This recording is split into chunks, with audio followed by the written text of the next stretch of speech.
Imagine a classroom where a student openly disagrees with the teacher, or a workplace where an employee questions their boss during a meeting. In many cultures, this would feel shocking, even disrespectful. But in the United States, this behavior is surprisingly normal. So why do Americans feel comfortable arguing with teachers and bosses? Are they rude? Are they arrogant? Or is something deeper going on? Today, we're going to explore the cultural, historical, and psychological reasons behind this behavior, and why, in American society, disagreement is often seen as a strength rather than a problem.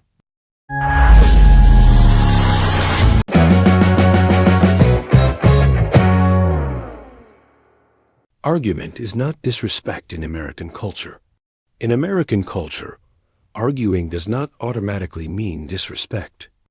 In fact, disagreement is often interpreted as engagement.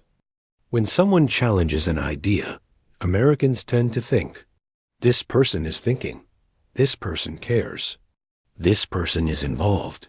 Silence, on the other hand, can be interpreted as disinterest, lack of understanding, or lack of confidence.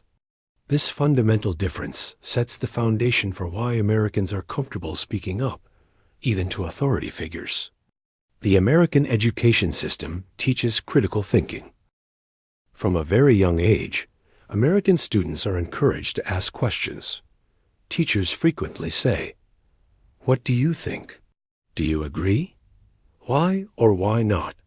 Students are rewarded for expressing opinions, challenging ideas, defending their reasoning. The goal of education in the U.S. is not memorization. It is critical thinking. Students learn that knowledge is not something to accept blindly. It is something to question, test, and refine. By the time they grow up, arguing respectfully feels natural. Ideas matter more than hierarchy.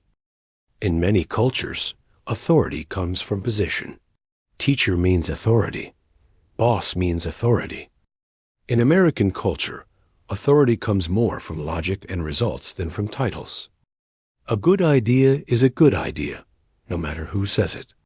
This belief creates environments where a student can challenge a professor, a junior employee can challenge a manager. Even leaders expect to be questioned. Hierarchy exists, but it does not silence discussion. Freedom of speech shapes daily life. Freedom of speech is not just a legal concept in the U.S. It's a cultural habit. Americans grow up believing they have the right to express opinions, even unpopular ones. That belief doesn't disappear at school or work. Speaking up feels natural, protected, and expected. Remaining silent out of fear feels uncomfortable, almost unnatural. Disagreement is seen as a path to better outcomes. Americans often believe that progress comes from debate. Many major American systems, courts, politics, science, business, are built on argument. Different viewpoints compete. The strongest ideas survive. So when Americans argue with teachers or bosses, the goal is often not to win, but to improve the outcome. Disagreement is a tool, not a threat. Failing to speak up is seen as a risk. In American workplaces, staying silent can actually be dangerous. If something goes wrong and you didn't speak up, people may ask, "Why didn't you say something? Why didn't you challenge this earlier?" This creates a culture where questioning authority is not only allowed, it's expected. Speaking up protects both the individual and the organization. Respect is shown through honesty. In many cultures, respect is shown through obedience and silence. In American culture, respect is often shown through honesty. If you disagree but stay silent, Americans may feel, you weren't being honest, you didn't contribute, you weren't fully present. Arguing, when done respectfully, is seen as a form of respect. It signals that the relationship is strong enough to handle disagreement. Personal identity is separate from authority.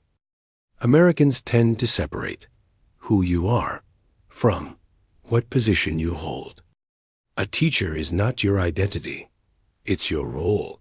A boss is not your identity, it's your responsibility. This separation makes it easier to challenge ideas without attacking people. You can disagree with the decision while still respecting the person. Childhood confidence builds adult behavior.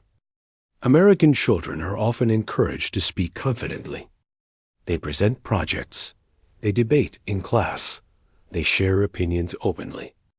Mistakes are treated as learning opportunities, not shameful moments.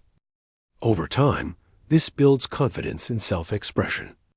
Adults who grew up this way feel less fear when speaking to authority. Argument does not damage relationships. In American culture, disagreement rarely destroys relationships. Two people can argue strongly and then continue working together normally. This emotional separation allows open discussion without long-term tension. The argument ends. The relationship continues. What Americans are not trying to do. When Americans argue with teachers or bosses, they are usually not trying to embarrass them, challenge their authority for ego, disrespect their experience. They are trying to clarify ideas, improve outcomes, participate actively. The intention matters more than the tone. Why this shocks other cultures. In many collectivist cultures, harmony is prioritized. Disagreement can feel confrontational, disrespectful, destabilizing. So American-style argument may appear aggressive or rude. But within American cultural logic, silence can feel more harmful than conflict. When argument becomes a problem. Of course, not all arguments are healthy. In American culture, argument becomes a problem when it's personal, it's emotional instead of logical. It lacks respect. But respectful disagreement remains highly valued.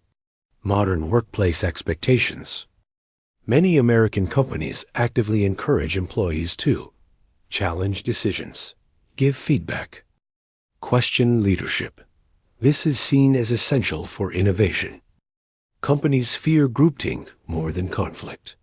Confidence is expected, not arrogance. There is an important difference between confidence and arrogance. Americans admire confidence. I believe in my idea. They reject arrogance. I'm always right. Healthy argument is about confidence, not dominance. Why this mindset creates leaders. Many American leaders grew up questioning authority. They learned to defend ideas, accept feedback, adjust thinking. These skills are essential for leadership. Arguing early prepares people to lead later. Americans argue with teachers and bosses because they were trained to think critically. They separate ideas from people. They value honesty over silence. They believe disagreement improves results. They are not afraid of authority. This behavior is learned, not inherited. In American culture, true respect is not silence. True respect is having the courage to speak and the confidence to listen.